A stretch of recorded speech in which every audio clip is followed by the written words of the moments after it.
सूफी गायक हंसराज हंस ने फिर से अपनी पार्टी बदल ली है और इस बार वो कांग्रेस छोड़कर बीजेपी में शामिल हो गए हैं। कांग्रेस से पहले हंसराज हंस अकाली दल के साथ थे और पार्टी के टिकट पर लोकसभा चुनाव भी वो लड़ चुके हैं।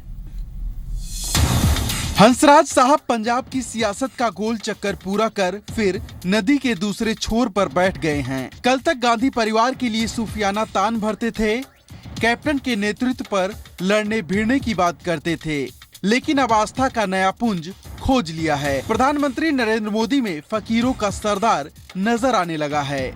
मैं फकीर हूँ, झोला उठाऊंगा और चल निकलूंगा। तो मैंने कहा फकीरों का बादशाह तो दिल्ली में बैठा है, ये अदना सा फकीर क्या कर रहा है। मैंने कहा चलो फकीर को ढूंढे, बड़े फकीर को।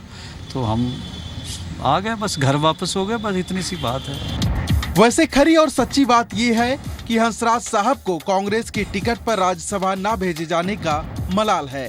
इसी हसरत में कुछ महीने पहले पार्टी का हाथ थामा था, लेकिन सपना जल्द ही प्रताप सिंह बाजवा के आगे बिखर गया और फिर किसी तरह तमाम दिन दिल को मनाते और सहलाते रहे। पर बीजेपी की सिली सिली हवा ने उनका रुख फिर मोड़ दिया।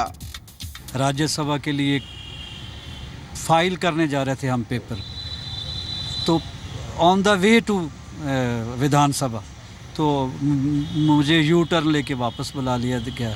तो वो उस बात से मेरा दिल वो दुखी था।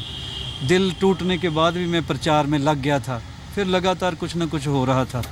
सियासत की जमीन पर लोकसभा हार चुके हंसराज साहब को पहली सफलता मिलते मिलते रह गई। इस तरह से हंसराज अब फिर से बीजेपी अकाली गठबंधन का प्रचार करेंगे, लेकिन चुनाव लड़ने से साफ इनकार किया है। सुखबीर सिंह बादल को अपना सियासी गुरु बताने वाले हंसराज कैप्टन पर तीखा तंज नहीं करते। सूफी गायक किस समझौते के तहत बीजेपी में आए हैं और क्या हसरत रखते हैं, इसका खुलासा नहीं किया है। पंकज कपाही, जी मीडिया, दिल्ली।